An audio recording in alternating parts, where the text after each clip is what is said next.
We'll do the first one here. What is the only factor you can name that can determine whether it is you, person, or not? Your person. Mariella? Maria. Oh, Maria? Like, you want me to read it again? Yeah, because I don't know the grammar there. What is the... English is my second language, so. Into the mic. What is the only factor you can name that can determine it, like whether it's your person or not? Like how you understand, like there is something that you understand this is your person or not.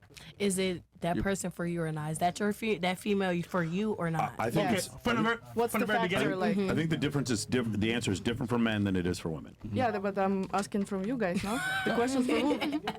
Well, so How do you know she's the one? again, for this is what I've seen with women. Their affection for a man or their love for a man is this like boiling hot lava feeling in their stomach of like love, and and then it goes up, and she's like super happy with him and wants to have sex with him, and then it goes down, and she wants to like fuck his brother to get revenge, and it's like this just fucking pit of emotion. For men, we want respect. We want respect more than we want love. So for us to know she's our person, we know that she's down to protect us, the image, the brand, the family, help us build the empire. That's when I know she's my person, when she respects and she's willing to protect the brand. That's when I know that she's my person. But it doesn't need to be hot, fiery. Like when I watch my grandparents who had been together for 75 years, it wasn't hot, fiery, passionate love all the time. But they understood the things that the family needed in order for the family to stay together and to not embarrass ourselves. Do you understand what I'm saying? Yeah, but it was different times. We were like all in survival. People would get married But just to have like I still food. think men require,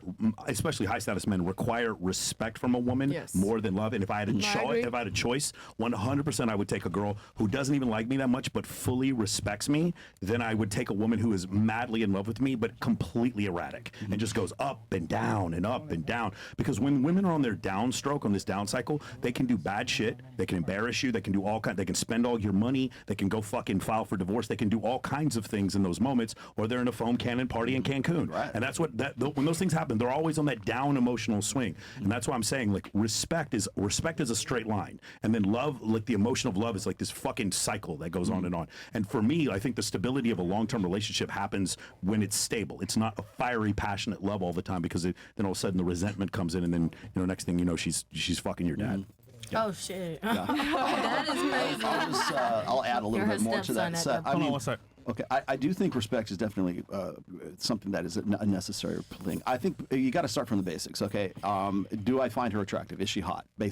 Once you get past that, then we can talk. Okay, is she sexual? Is she available? Is she fun in bed? Is she always going to be fun in bed? Is she adventurous? Is she self-conscious? Is she not self-conscious?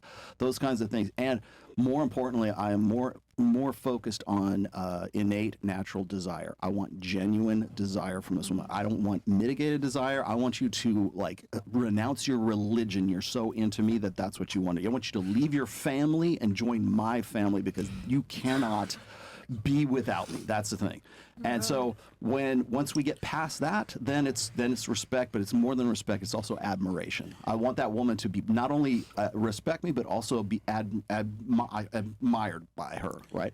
Or as well as, I'm looking for a woman who also has the most rarest gift of all women, which is insight. I need a woman who can naturally, innately want to be with, it's an extension of the desire, right? I want a woman who is so into me that she knows what I want before I can even express it to her. Like, she wants to find out what kind of bands I listen to, what kind of sports team I listen to. Like, remember, I give you this question all the time. Have you ever, maybe I should give it to the girls, have you ever given a birthday present to one of your boyfriends or one of your closer, friends? Would you go and, am I not looking? Would you give him a birthday present that you knew he liked, but he didn't know, he's never discussed it with you before? Like, if you knew he was into this kind of music, or he was into this kind of you found out beforehand. hobby, that you would take the time to know him well enough to not even have to ask him, and know that he would appreciate that gift. That's what I'm talking about. Something where you're so into that guy that you're trying to find out all the things about him before he even tells you about those things. So that's the other thing. And then the other thing is, another extension of insight is also, if you fuck up, if you in some way offended him, how easy it is for you to apologize to him and to do it like he didn't ask you for an apology. You said, "Oh man, I really fucked up. I better say I'm sorry," because that's one of the most difficult things for women to do is to tell a guy that she was sorry for her actions or sorry for something, whether or not he even registered to him. That woman has the insight to think, "Man, I better go and tell Listen, him something." I'm looking for all the lies. So we go on a date first time, couple of times, right? I'm like, okay, you told me this day. I'm in my head remembering what you said because I want to catch you in a lie. Interrogation. Mind you, right? Mind you, I'm letting you talk the whole time. We're just going for a vibe, catching a vibe, having a fun time. But I'm actively listening to what you're saying to me over a period of time. So what happens is we'll be going for like, let's say, a couple days, a week, maybe a month or so. We're just having fun, vibing, traveling, doing dope stuff. Then I catch you in a lie. And I'm like, gotcha, bitch. And then we're done. but again, I want you to tell me who you are. Because I can see an image of you on social media. I can see you, like, for example, in a club. And it's cool.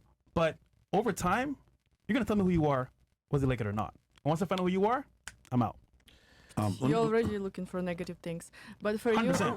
you, what's the main thing? Like from all of this, The main things you thing is named? genuine desire. And I know I'm looking at Yeah, the chat okay. here. People think, "Oh, you want him to read your mind." No, I don't want you to read my mind. I want you to have enough desire for me to want to be able to say, I know this guy, I admire him so much. I know that I've got the guy that I want to be with, so much so that I want to do these things for him. I want to be his wife. I want to be his, confidant.